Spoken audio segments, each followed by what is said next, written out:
Unstoppable.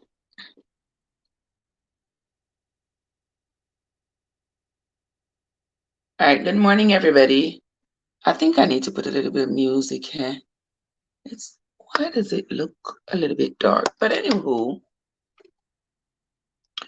good morning to you all. Thank you all so much for coming. It is a Thursday morning, and it is the 6th of July of 2023. And we are going to be doing what we do each morning. We get into the Bible and we read and we try to understand it on our terms. Yeah, we read and we try to understand it on our terms because, after all, hey, we need to know what is in the Bible for ourselves.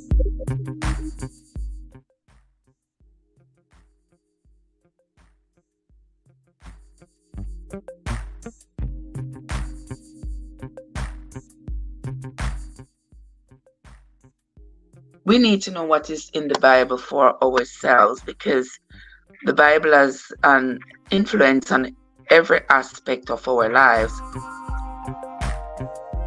And this music is giving me trouble, but I think that is better.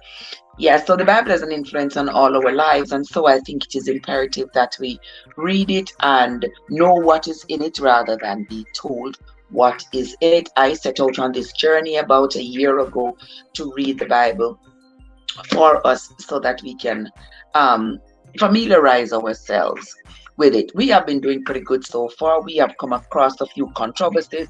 We have come across information that we did not know was in the Bible before, but all in all, it has been a good read, and I really do hope that you all are enjoying listening to it as much as I enjoy reading it for us.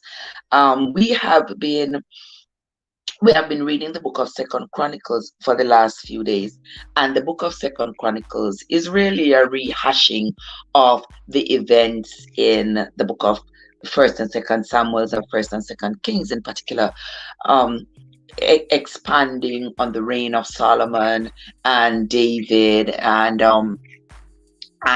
the subsequent division of Israel, because after all, um, it wasn't until after Solomon's passing that we see the division of Israel started to unfold.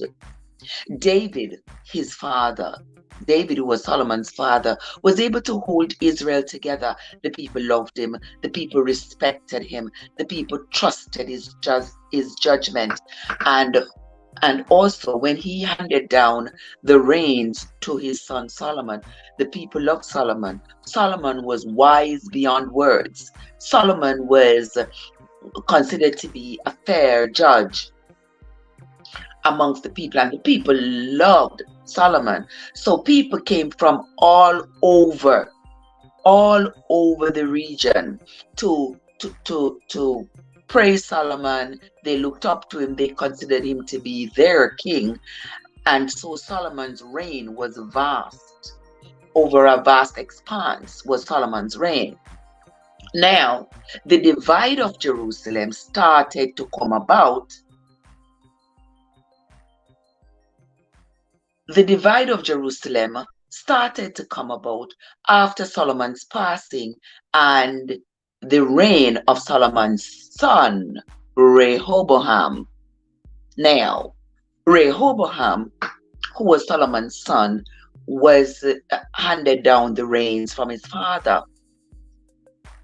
And he was like what you would call in this day and age, woke. You know, they have this woke term. I don't even know what it means, but I'm getting a little bit of understanding over the last few days that I've been paying attention to it.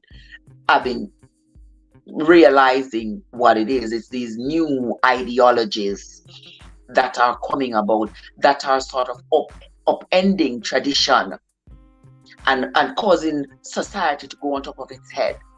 It is,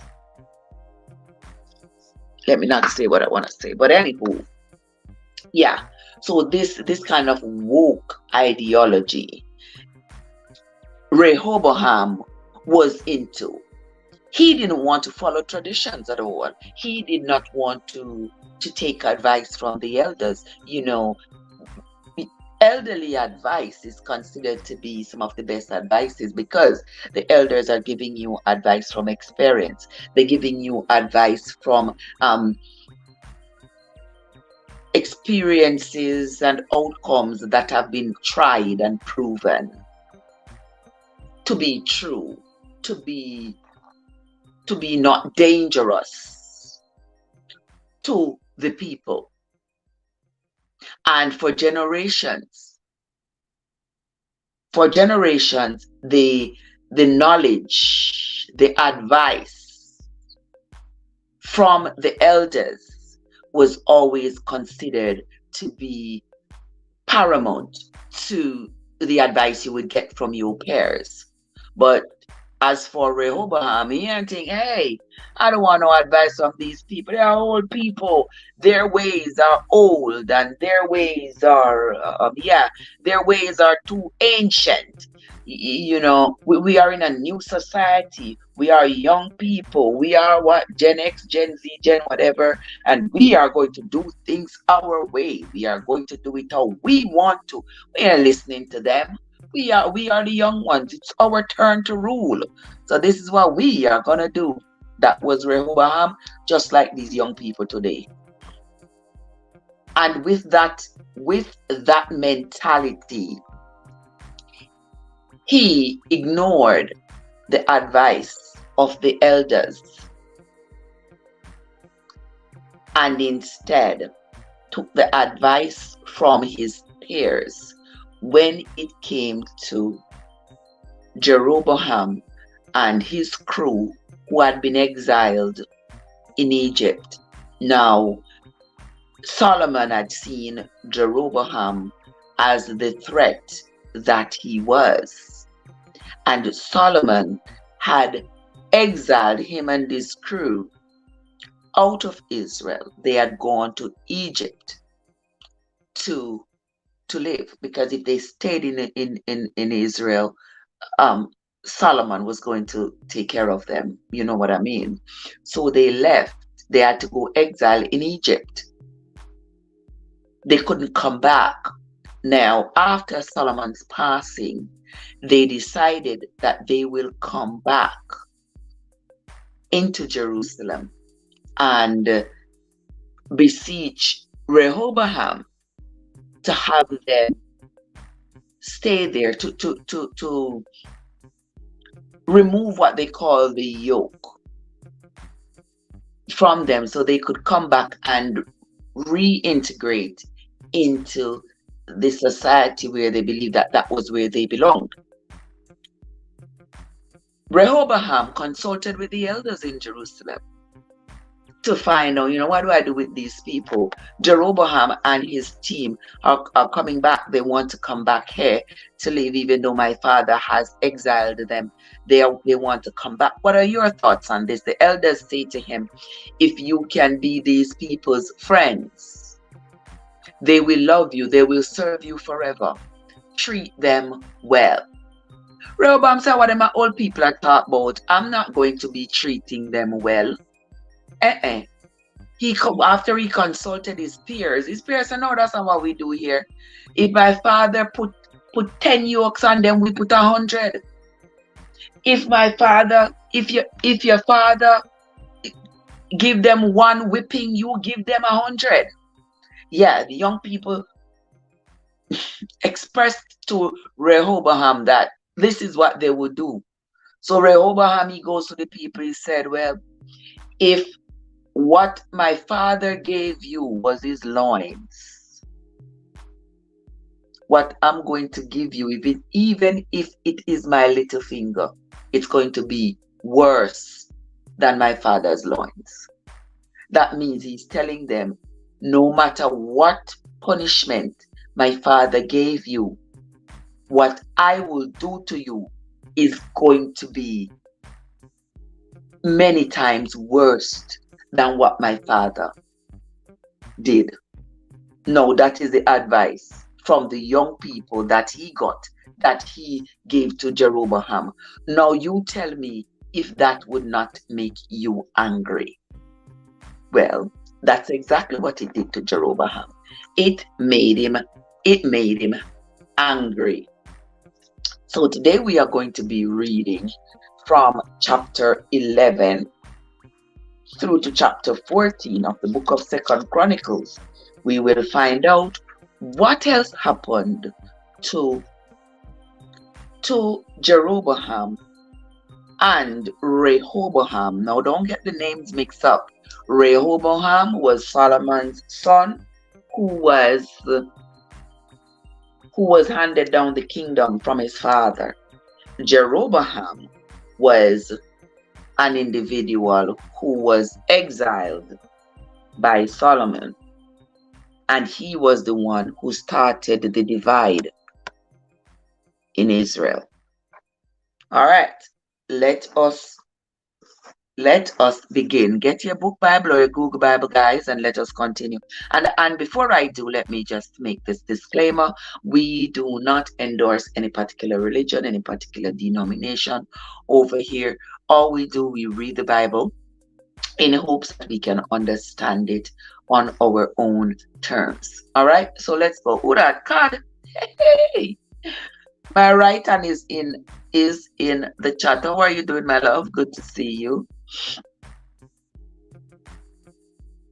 Second Chronicles chapter 11. And when Rehoboam was come to Jerusalem, he gathered of the house of Judah and Benjamin 100. Listen how many people he gathered. He gathered 180,000 chosen men. Now this is Rehoboam. He gathered 180,000 chosen men, which were warriors, to fight against Israel, that he might bring the kingdom again to Rehoboam. But the word of the Lord came to Shemaiah, the man of God, saying, Speak unto Rehoboam, the son of Solomon, king of Judah, and to all Israel in Judah and Benjamin, saying, Thus saith the Lord, He shall not go up, nor fight against your brethren. Return every man to his house, for this thing is done of me. And they obeyed the words of the Lord, and returned from going against Jeroboam. All right. So Rehoboam, he collected this 180,000 men. He collected this 180,000 men to go up and fight Jeroboam. But the elders said, listen, Shemaiah, the man of God, said, no, listen, don't go up, go fight, no fighting. Y'all, please go back home. Go back home, no fighting. Verse 5 says, And Rehoboam dwelt in Jerusalem and built cities for defense in Judah.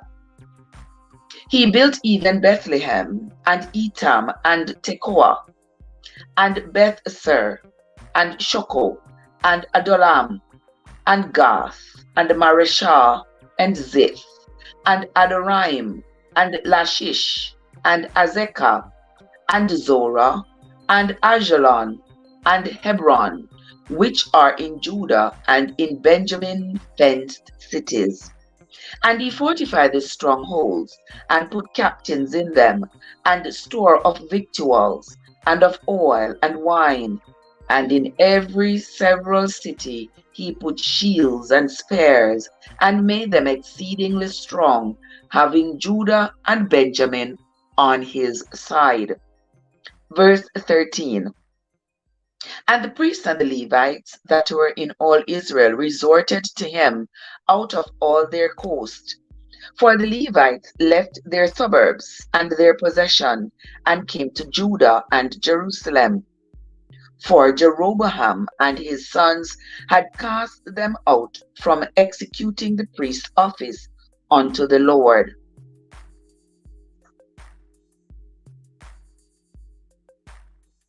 Let's read that again, verse 14.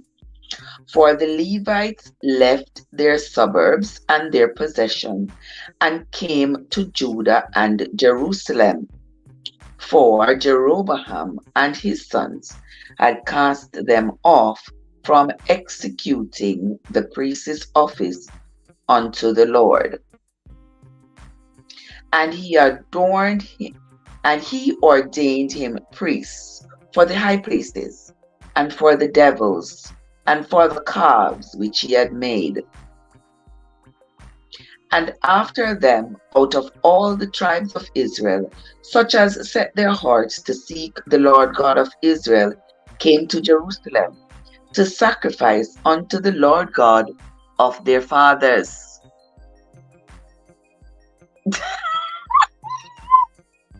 Joseph,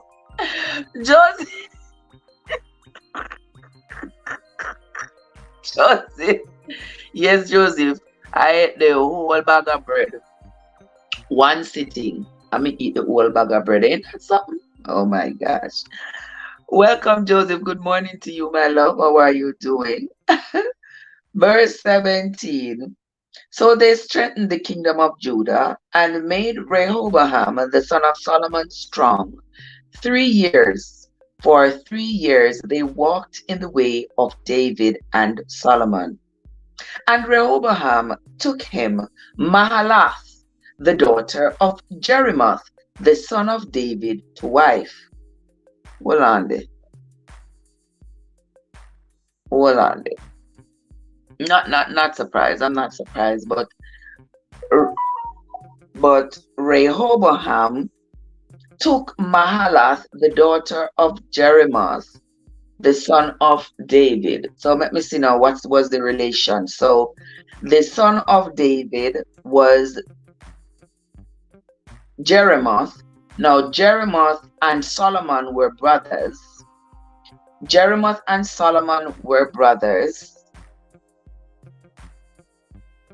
And Rehoboam took Jeremoth's daughter. So they were first cousins, right? Yeah. So Rehoboam took Mahalath, the daughter of Jeremoth, the son of David, to wife. So that was his cousin. They were first cousins. And Abihail, the daughter of Eliab, the son of Jesse. Okay, so this was another of his wives. Abihail, the daughter of Eliab, the son of Jesse. Now, which Jesse is this? Is Jesse Jesse and David? Jesse was the son of David. So Eliab was one of David's brothers.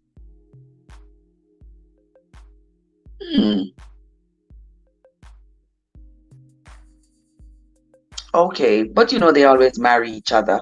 So he took 2 of his cousins to marry. He took his cousin Mahalath and his cousin Abihail to marry.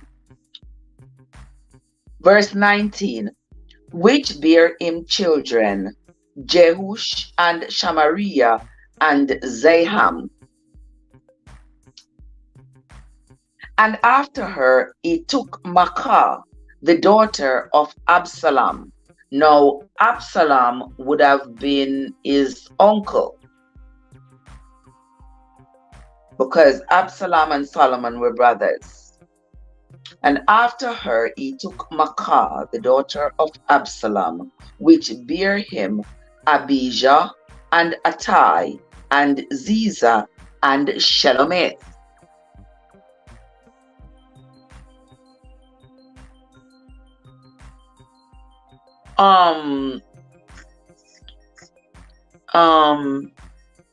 Joseph said it is hot. And the day not start yet, Joseph. I just after 6. I just after 6 and it's already gearing up to be 1. But the funny thing is, over here is cloudy. But I tell you hot. And you would think that when it's a cloudy day, it would be a cool day. But it wasn't yesterday. Yesterday was 93 degrees when I went out to go to Walmart. It was 93 degrees. Verse 21. And Rehoboam loved Maacah. Okay, Maacah was the daughter of Absalom, his uncle. He loved Maacah, the daughter of Absalom, above all his wives and his concubines. For he took, what? For he took 18 wives. He took 18 wives and 60 concubines. And begat 28 sons. He had 28 sons and 60 daughters. Mighty God of Daniel. This was Rehoboam, Solomon's son. And Rehoboam made Ahijah, the son of Maacah, the chief, to be ruler among his brethren, for he thought to make him king.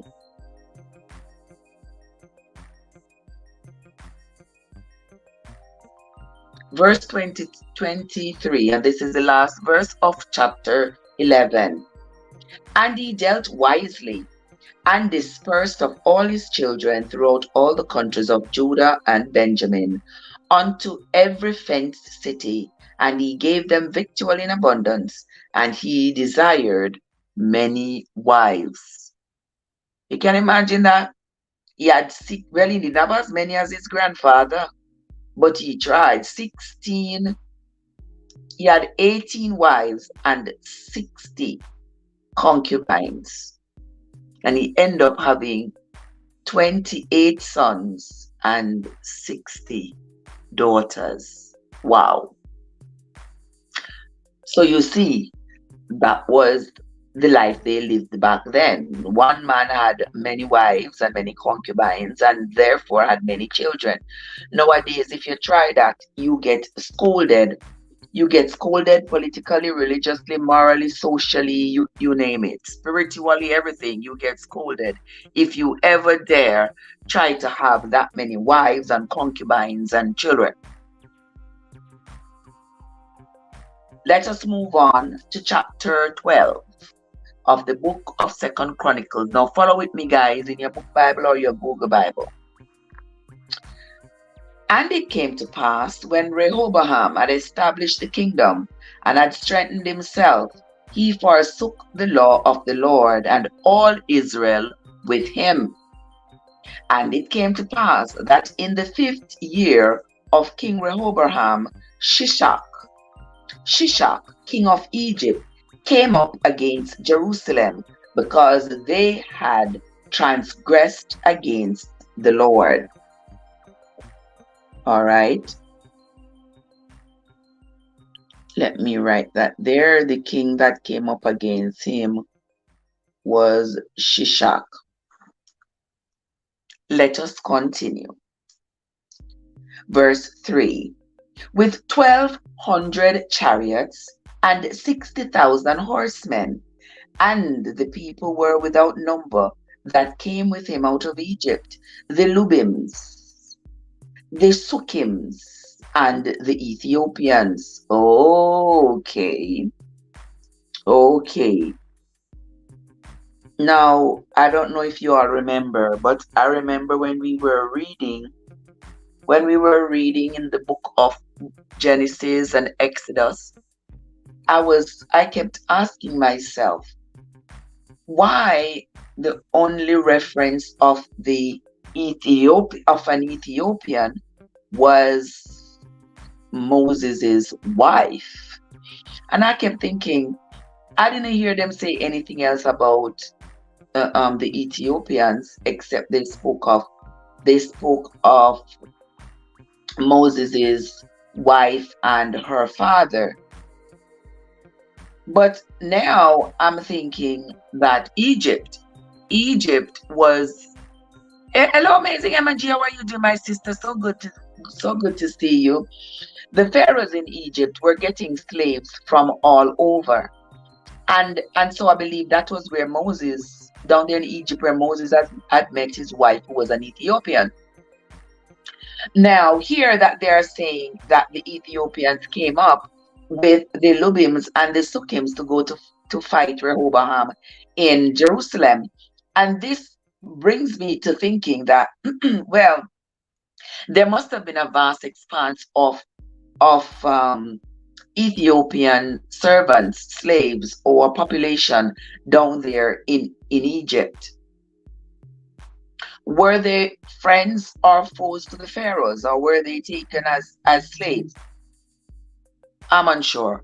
But as we continue reading, I'm sure the Bible will explain. The Bible usually don't leave us empty-handed. Sometimes it does, but not all the time. Sometimes it does, but not all the time. This is one of those times when I think it's going to explain to us why there were all these Ethiopians down there in Egypt. Were they slaves, or were they just displaced individuals, or did they just were they just moving around and ended up living there? We will find out. Let's move on to verse 4 of chapter 12. And he took the fenced cities which pertained to Judah and came to Jerusalem. Then came Shemaiah the prophet to Rehoboam and to the princes of Judah that were gathered together to Jerusalem because of Shishak. Okay, so here Shishak was coming into Jerusalem. He was sort of invading Jerusalem, and he was coming with all these men and chariots. And so the people were kind of running away from him, trying to get into Jerusalem, because he was taking the cities along the route coming into Jerusalem. The people were scared.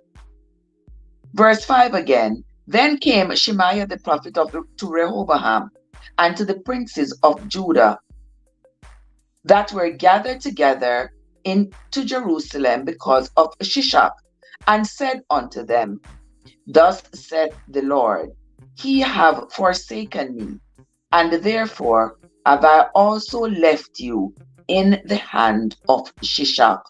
OMG. Whereupon the princes of Israel and the king humbled themselves, and they said, The Lord is righteous.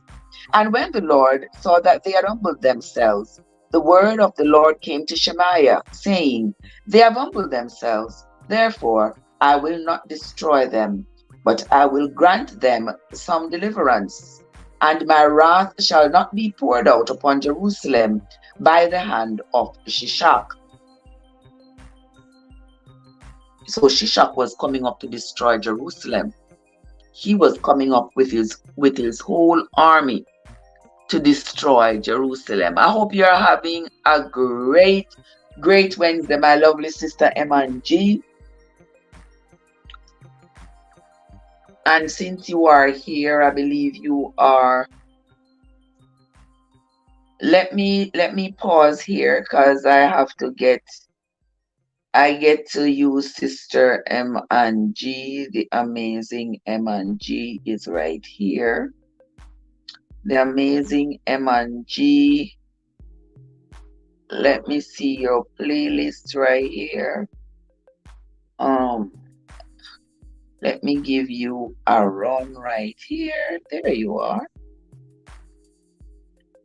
Excellence is flavorful. There are reasons that some dark chocolate is better than others. Hold on. All right, there we go. The amazing M&G. You are right there, my love. So you get some watch hours today, the amazing M&G. Thank you so much for coming, my darling. I sincerely, sincerely appreciate you.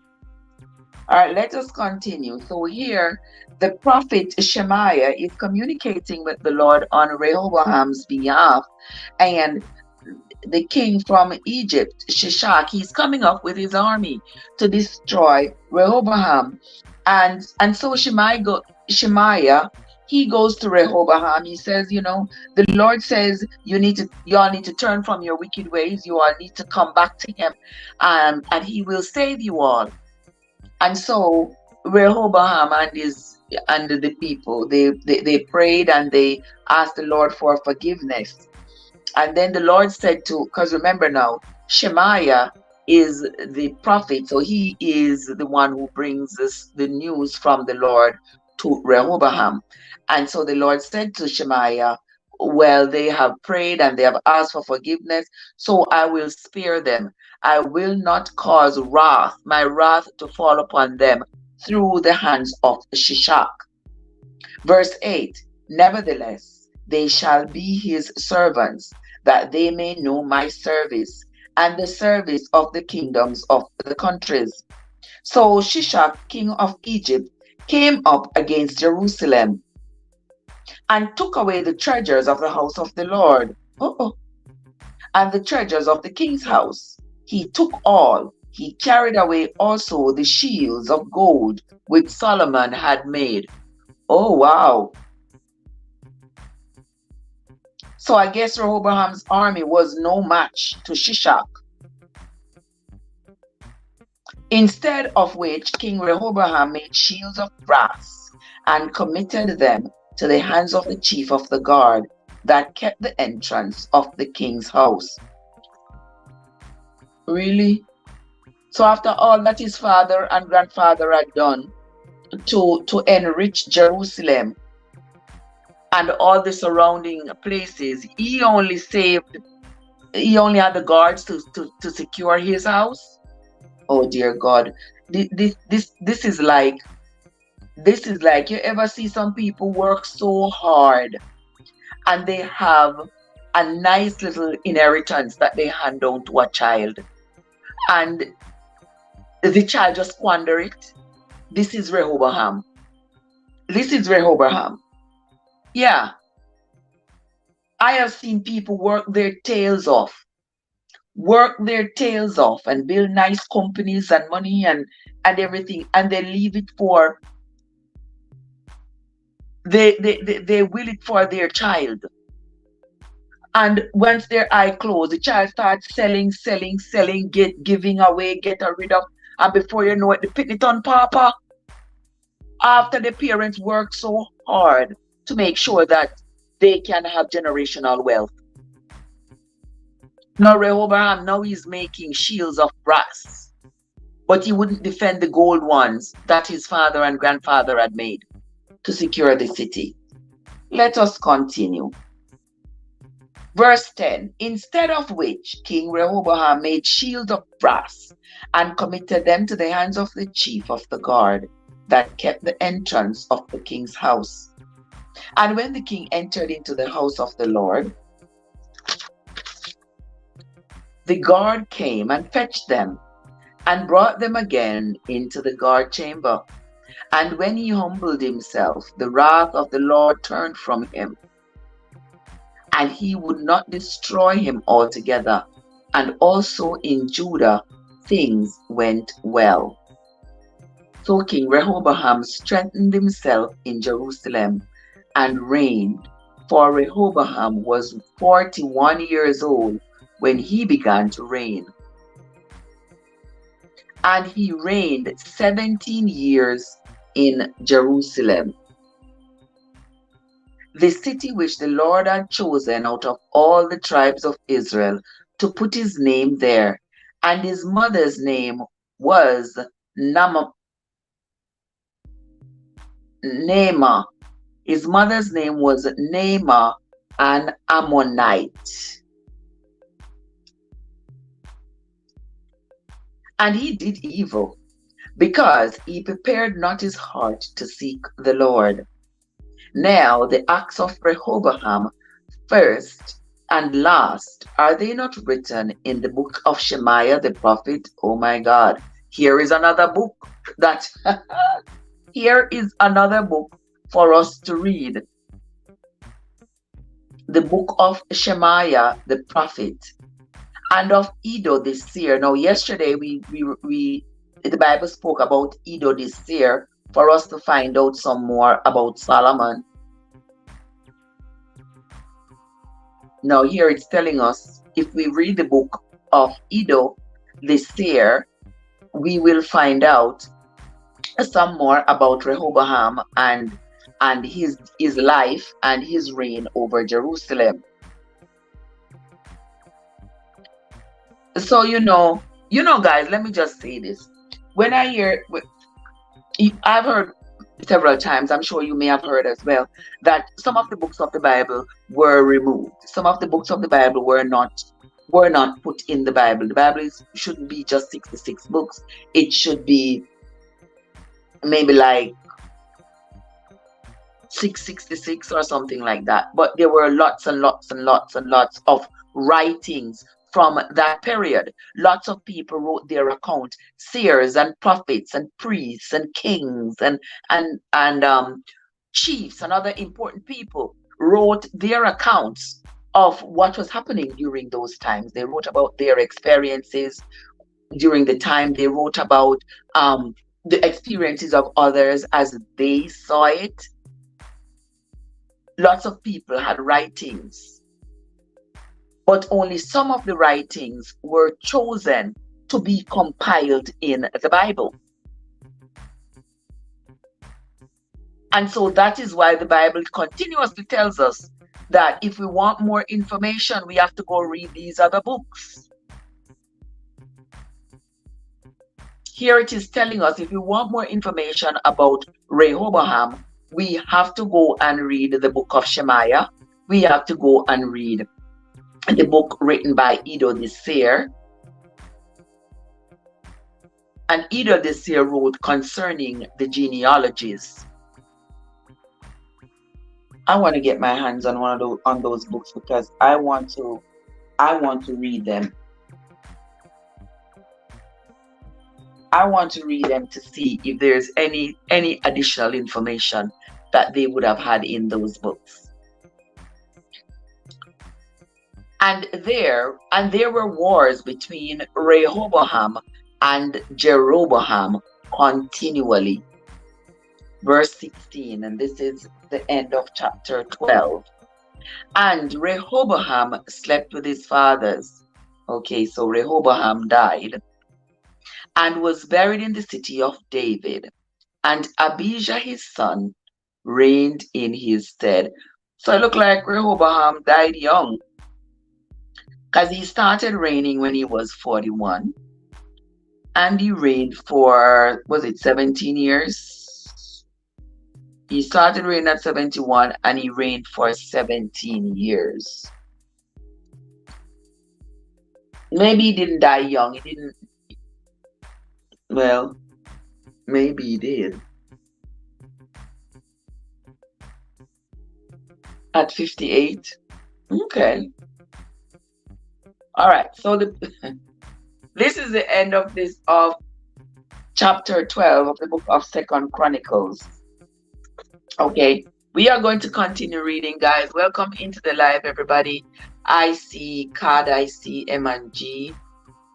I see Jojo. Don't forget to hit that like button, guys. I sincerely appreciate y'all. Thank you all so much for coming into this morning's reading. I hope you all are following with me. We are going to move on to chapter 13 of the book of 2nd Chronicles. Now, in the 18th year of King Jeroboam began Ahijah to reign over Judah.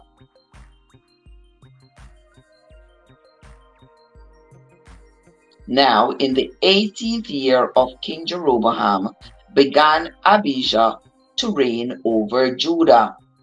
He reigned for 3 years in Jerusalem. His mother's name also was Micaiah, the daughter of Uriel of Gibeah. And there was war between Abijah and Jeroboam. Of course, yes. Jeroboam has been trying for a long time. Chef Andre, what's up? How are you doing, my love? Okay, Chef Andre just coming out of my iPad then. Okay, Chef Andre is in the house. So I have, hold on. Hold on, Chef Andre. Let me give you some time here, so my love. Chef Andre. Chef Andre, what's up? How are you doing, my love? How are you doing? So good to see you. All right, this was Yard Foods. All right, we're on to Chef Andre. Chef Andre Davy. All right, Chef Andre, you are getting a run on my Stale News account. So this account called Stale News is my other channel. I haven't started posting on it yet. But I'm kind of building it up a little bit. All right, so here you are. Let me see your playlist. Let me see your playlist right here. Let me see salad recipes. Okay, we have run all the salad recipes already on this account. Let me see the teas. We have run all the teas already. I know, I believe I run all of your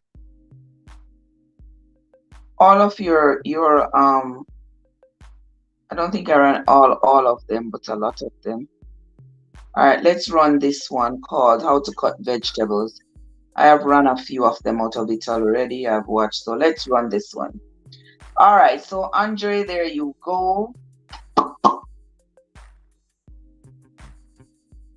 All right, so on this my other account, you are okay.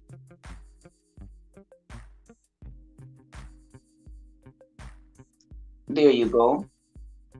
All right, Andre, there you go, my love. That is you.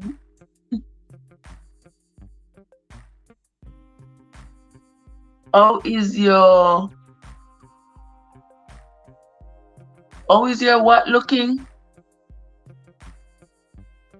Where's the Andre? How is your me don't know what that you say.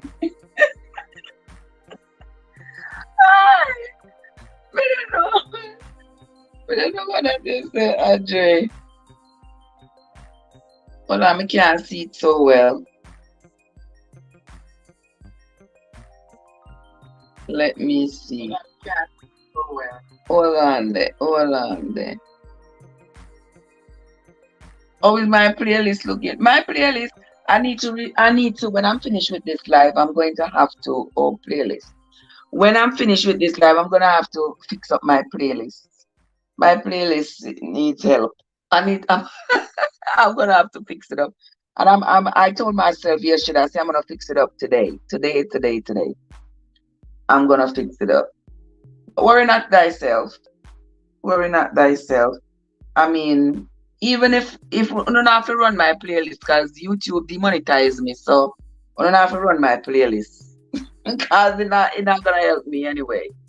So run the people who are still monetized. Go ahead and run them. There's Amazing M&G in the chat. Amazing M&G, share some love with Chef. Yeah, there is Michael from MTC Kitchen. Those people need watch hours. There is Abuse Insights by Dahlia Salmon. There's Dahlia, need watch hours. There is Rambo Green Hands. Run those people. There is Teacher P Donna. Run Teacher P. There is AG Born Jamaican. Yeah, go ahead and run those people. Give them some hours. Don't run me. Don't give me no hours, because it don't matter. I'm not monetized anymore, so so it don't make no sense. But anywho, I still appreciate you all coming in coming into the live and keeping my algorithm, keeping me in the algorithm. Yeah. But anywho, we will continue. We stress not ourselves about anything. We know we're ourselves. What do YouTube think they are doing? They think it is, you know, them things so them can keep on aggravate me. See, this week they blocked my video Monday.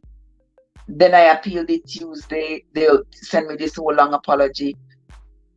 This I ain't paying YouTube no mind. You see, I'm just I'm just going about my business. As I don't know if there's somebody at YouTube who has it out for my channel. I don't know. But we're gonna continue doing what we do. Let us continue. Let us continue reading this Bible. Y'all get me your book Bible. Get your book Bible or your Google Bible and come along and read along with me here, gentle people. All right, God says, 2 Kings 15, verse 1 to 3. What did that say?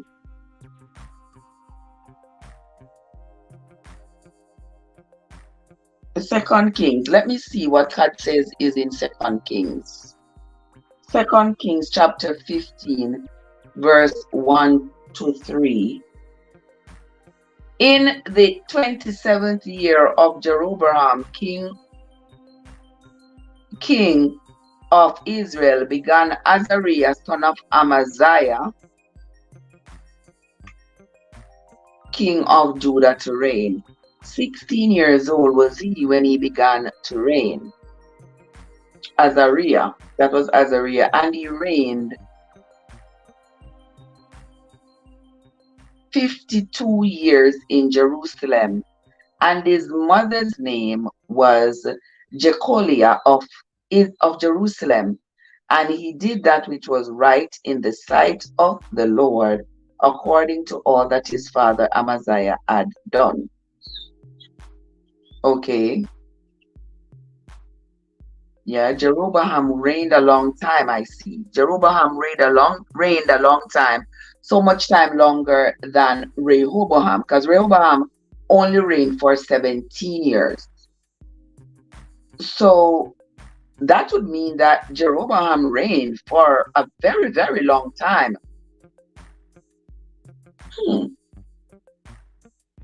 We are going to have to get together, Cad, and add up those people and add up those the times and see how long it was that Jeroboam reigned over, had his reign going on in Jerusalem. That's interesting. I'll go back to that later on, Pod. I will go back to that. My sister Aurelie is here. Aurelie, good morning to you, my love. How are you doing? So good to see you. So good to see you. Okay, Aurelie is here. So let us go to Aurelie's channel with this other device here. How are you doing, my love? So good to see you. Thank you all so much for hitting the like button, guys. And even though YouTube has demonetized me, I sincerely appreciate you people who are continuing to subscribe to my channel. And there are people who are watching my videos, and my videos, my watches have gone up. I appreciate it. I mean, but if you want to run somebody, you know, give them some watch hours, yeah, go ahead and run the lovely people who are monetized so they can get their coins. All right, let me look for Aurelie's so that Aurelie's can get Aurelie's Delights. There you go, Aurelie's, so that you can get Aurelie's playlist. Aurelie's the Aurelie's way. Let me see if I've run. Okay, I have run all of those. The only one that I haven't run is Arlie's red wine brownies. All right, so there we go. Arlie's red wine brownies is running here. The amazing M&G is doing, what's this amazing M&G doing? Thanks to you all. All right, the amazing M&G is doing a thanks to you all. And then Chef down here. Let me see what Chef is doing right here. Chef is doing vegan chickpea salad. All right, so there goes my 3 devices that are now occupied. My 3 devices are now occupied. Chef on one, Aurelis, and the amazing M&G. All right, thank you all so much for coming into the live, guys. We are reading our Bible as we do every morning. We don't fear no foe. All right, here we go. We are now on to chapter 13 of the book of Second Samuel. Second Chronicles. Chronicles it is. Chronicles it is. All right, let us let us continue. Verse 3, and Abijah. Now Abijah was Rehoboam's son. This is Solomon's grandson, David's great grandson, Jesse's great great grandson. Okay, just making sure you understand. Now, Rehoboam has died and he has left the throne to his son Abijah. And Abijah set the battle in array with an army of valiant men of war, 400,000 chosen men. Wow. Jeroboam also set the battle in array against him with 800,000 men. Wow. Being mighty men of valor. So Jeroboam right here has more warriors than Abijah, because Jeroboam has 800,000 men. So there is a great divide in Jerusalem because all these people are deflectors. They have deflected from Israel, and they have gone now to be loyal to Jeroboam. And Jeroboam comes into the battle with 800,000 men, and Abijah comes into the battle with 400,000. So Jeroboam has twice as many as Ahijah. How does Ahijah expect to win a battle against that many warriors? And Abijah stood up upon Mount Zemarim. And Abijah stood up upon Mount Zemarim, which is in Mount Ephraim, and said, Hear me, thou Jeroboam, and all Israel. Ought ye not to know that the Lord God of Israel gave the kingdom over Israel to David forever, even to him and to his sons by a covenant of salt? Yet Jeroboam, the son of Nebat, the servant of Solomon, the son of David, is risen up and hath rebelled against his Lord.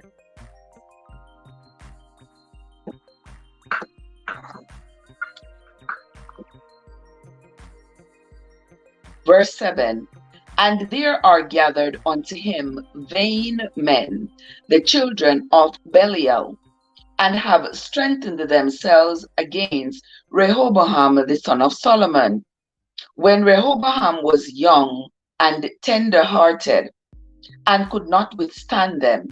And now he think to withstand the kingdom of the Lord in the hand of the sons of David. And he be a great multitude, and there are with you golden calves, which Jeroboam made you for gods. So here, Ahijah is trying to win the people over. He's making sort of making this big speech, declaring to the people what they are doing wrong. It's almost like a political speech. You know how the politicians do. They make this big speech and try to get the people on the other side to come over to their side. So they're trying to tell the people what they are doing wrong and what their leader have done wrong and said wrong and all these things. Here is Ahijah. He is trying to convince the people that all of this land that you see Jeroboam take, it was given to his grandfather David for him to hand down from generation to generation. And all these people and all these lands really belonged to the kingdom of Israel. But the people ain't listening. The people are not listening. The people, more and more people, are joining Jeroboam. AG, is that you? AG, what's up? How you doing, AG? Verse 9. Have ye not cast out the priests of the Lord, the sons of Aaron, and the Levites, and have made you priests after the manner of the nations of other lands, so that whosoever cometh to consecrate himself with a young bullock and 7 rams, the same may be a priest of them that are no gods. But as for us, the Lord is our God, and we have not forsaken him. And the priests which minister unto the Lord are the sons of Aaron, and the Levites wait upon their business. And they burnt unto the Lord every morning and every evening burnt sacrifices and sweet incense. The shewbread also set they in order upon the pure table, and the candlestick of gold with the lamps thereof, to burn every evening. For we keep the charge of the Lord our God, but ye have forsaken him. And behold, God himself is with us for our captain, and his priests with sounding trumpets to cry alarm against you, children of Israel. Fight ye not against the Lord God of your fathers, for he shall not prosper. But Jeroboam caused an ambushment to come about behind them, so they were before Judah, and the ambushment was behind them. And when Judah looked back, behold, the battle was before and behind, and they cried unto the Lord, and the priests sounded with the trumpets. You ever hear in Jamaica, they got a term to say, you will watch the cock while the bung a leak. I don't know if any of you have ever heard that term. And that term essentially means that you are not paying attention to the real problem.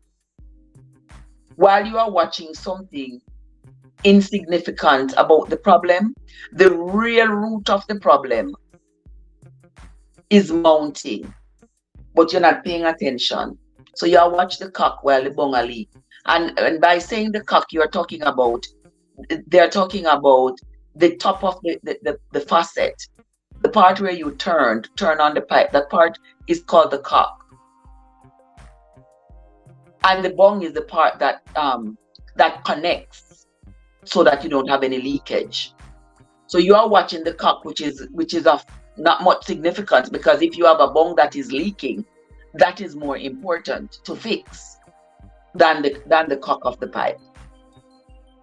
So here, the children of Israel, those with Ahijah, they are standing there giving a speech, telling the people who are now following Jeroboam that they don't have any right to be here. They don't have any right to come start this war. And while they are there talking, while he's there giving this big speech, Jeroboam decides that he's going to have his men attack them from behind. So now they are encircled. A part of Jeroboam's army is behind them, and a part is in front of them. Verse 15. Then the men of Judah gave a shout. And as the men of Judah shouted, it came to pass that God smote Jeroboam and all Israel before Abijah and Judah. And the children of Israel fled before Judah, and God delivered them into their hand. And Abijah and his people slew them with a mighty slaughter. So there fell down slain of Israel 500,000 chosen men. Thus the children of Israel were brought under at that time, and the children of Israel prevailed, because they relied upon the Lord God of their fathers. So the children of Israel, along with Ahijah and his army, they smote 500,000. Because remember, they went into the war with 400,000, and Jeroboam came with 800,000. So they smote more than half of Jeroboam's army. They smote 500,000 men, and that was indeed a great slaughter. Thus the children of Israel were brought under at that time, and the children of Judah prevailed, because they relied upon the Lord God of their fathers.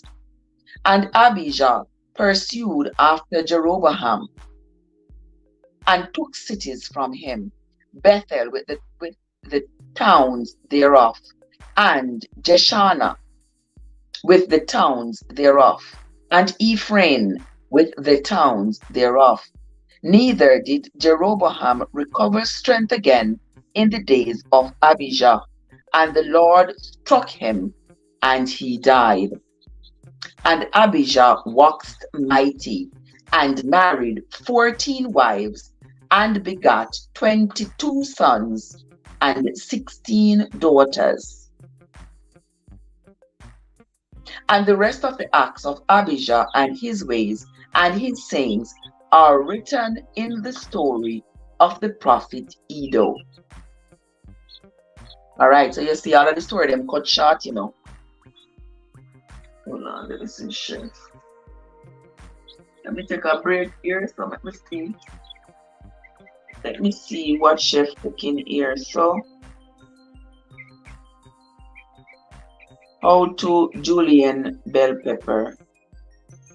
Okay, chef is julienne in bell peppers here. Let me see, who is this? This is Arelise.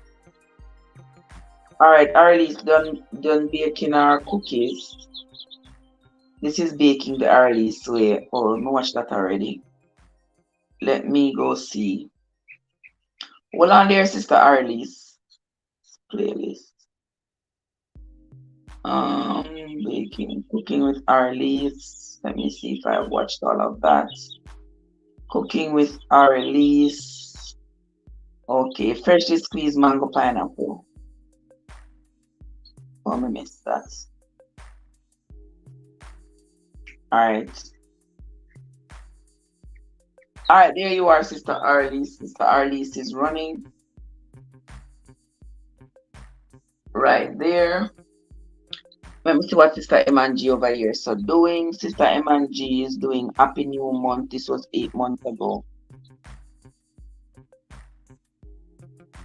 Alright, there you go. Alright, wonderful. Let us continue. Let us continue reading. AG, what's up with you? I hope you're staying safe on those streets, my brother. It's a pleasure having you. Those of you who are in the live, thank you all so much for coming. Thank you all so much for hitting that like button. And thank you all so much for being here. And to my new subscribers, boy, I want to tell you, over the last 2 months, I have gotten an increase in subscribers, an increase in watch hours, an increase in everything, and then boom, YouTube said, you're going with yourself too much. Anyway, we are not going to be worried about it, because guess what? We know that we ain't worried about nothing. Everything Everything in this world shall pass one day. We ain't worried about nothing. Let us move on to chapter 14 of the book of Second Chronicles. So come with me, guys, and let us read chapter 14 of the book of Second Chronicles. So Abijah, now for those of you just coming who don't know who Abijah is the son of Rehoboam. Rehoboam was the son of King Solomon, who was the son of King David, who was the son of Jesse. All right, we could even continue because Jesse was the son of Obed, who was the son of Boaz. All right. So I see I got my genealogy down pat when it comes to the line of David. Okay. Now Abijah was now the ruler of Jerusalem. He had inherited the throne from his father Rehoboam, and his fiercest opponent was Jeroboam. And Jeroboam was a fellow who King Solomon had chased out of Jerusalem because he was problem. So King Solomon had chased him out and he'd gone to Egypt in exile. Now, after Rehoboam took over, after Solomon died and Rehoboam became king, Jeroboam and his army came back from Egypt and started and created a great divide in the kingdom of David, because he was determined. It was like now two political parties. There was one party, one set of people who were loyal to Rehoboam, and then there was another set who was loyal to Jeroboam. But now that Jeroboam has died, his kingdom is sort of getting dismantled a little bit. But Rehoboam, he has also died, but he has left his kingdom to his son Ahijah. And Ahijah has been favored by God. He was allowed to slaughter 500,000 of the 800,000 men from Jeroboam who had come up against him. And Jeroboam during that battle was slain. Now we are going to read chapter 14 and let's find out who took over after Ahijah passed away and after Jeroboam passed away. Let's continue. Chapter 14. So Abijah slept with his fathers, and they buried him in the city of David. And Asa, his son, reigned in his stead. In his days, the land was quiet for 10 years. So the land being quiet, meaning there was no war. Now Jeroboam was dead. So I guess whoever took over from Jeroboam was not into warring at this time with Asa. So the land remained quiet for 10 years.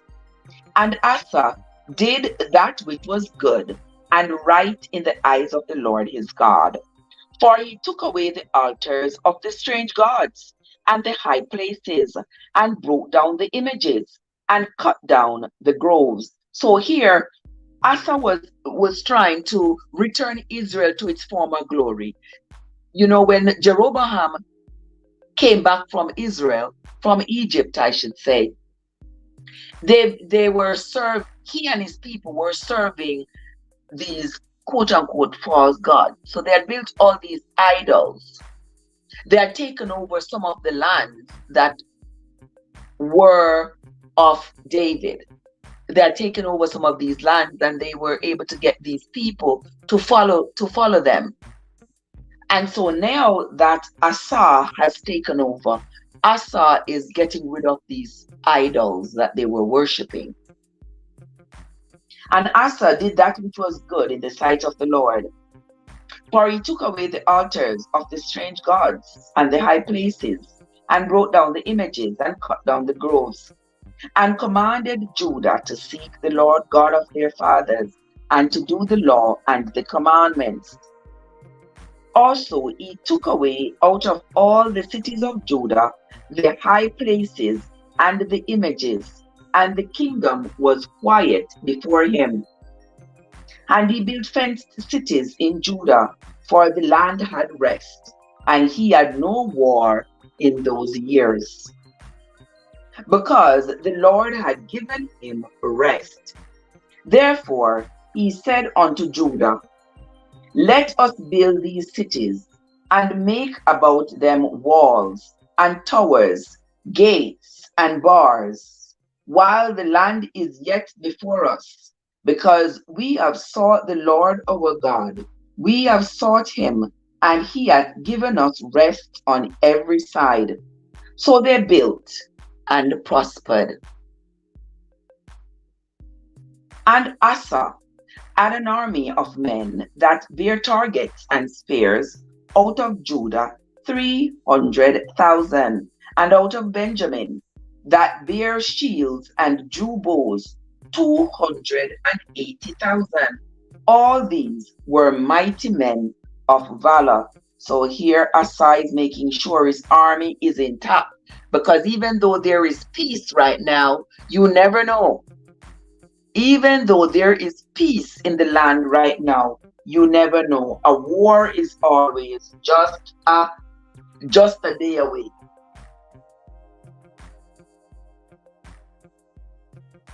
All right, let us continue. Verse 9.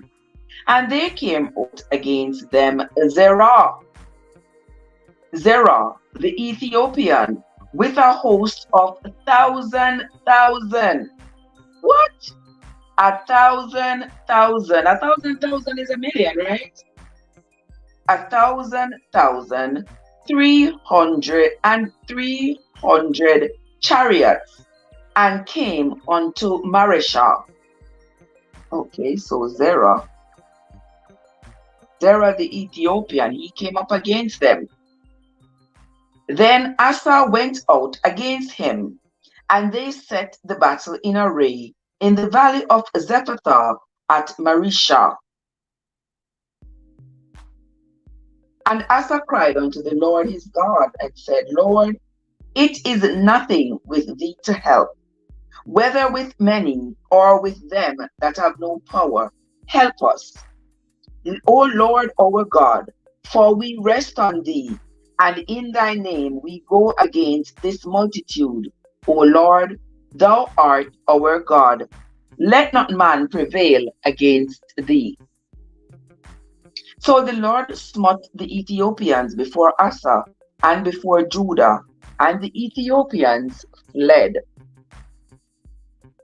And Asa and the people that were with him pursued them unto Gerar, and the Ethiopians were overthrown, that they could not recover themselves, for they were destroyed before the Lord and before his host, and they carried away very much spoil. And they smote all the cities round about Gerar, for the fear of the Lord came upon them, and they spoiled all the cities, for there was exceedingly much spoil in them. So Asa and his army, the Ethiopians of Zerah and his army, 1,000,000 actually, came up against Asa. Asa cried to his God, and his God delivered the Ethiopians into his hands, and they chased them. Asa and his army chased these Ethiopians all the way into the land of Gerar, and there the battle intensified, and they slew them. And that city of Gerar was a rich city. It had a lot of spoils, they call it. That means it had a lot of riches that they could use, that Asa and his crew could use. And so they took as much of the spoils with them as they could to take it back to Jerusalem. Verse 15, and this is the last verse of chapter 14, and actually is the last verse of this morning's reading. They smote also the tents of cattle, and carried away sheep and camels in abundance, and returned to Jerusalem. So here I tell you, I was right. They took all the things of value that the Ethiopians had, and they brought it back with them to Jerusalem. And we are not surprised because that was the order of the day. When there was a war, the victor, the victor would take all the spoils from the enemies, would take all the spoils from the enemy's land and take it back to their land. That's how it was. That's how it was back then. So what Asa has done here is not new. It's not a strange occurrence. It's something that happened all the time. So here we are. We have come to the end of the reading of the book of Second Samuel chapter 14. This is the end of the reading for today. We have read chapters 11, 12, 13, and 14 for today. Now, this afternoon we will be doing our Bible quiz. Our Bible quiz will be this afternoon, maybe around. I'll put up I'll put it up. I'll schedule it. Once I'm done here and look through everything that I have to do, I'll put up the schedule for when we are going to be having the Bible quiz. So come on out ready. Sister Winsome, make sure you come out to the Bible quiz, Sister Winsome and Joseph. Come on out to the Bible quiz this evening and flex your knowledge. Let me know how much you have been listening to the reading, how much you remember, how much notes you have been taking. Yeah, come on out this Thursday evening and let us do the quiz. And we are going to be running the quiz dually this evening. We're going to be running it on YouTube and the other place. I'm not telling them my business, but the other place too.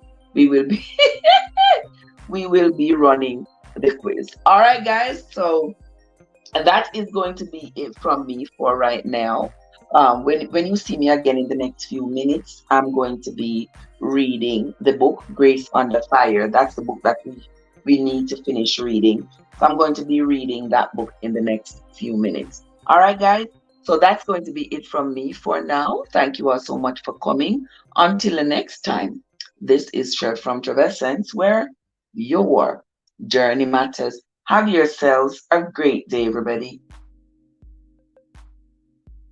All right, let me see. Let me start the next slide.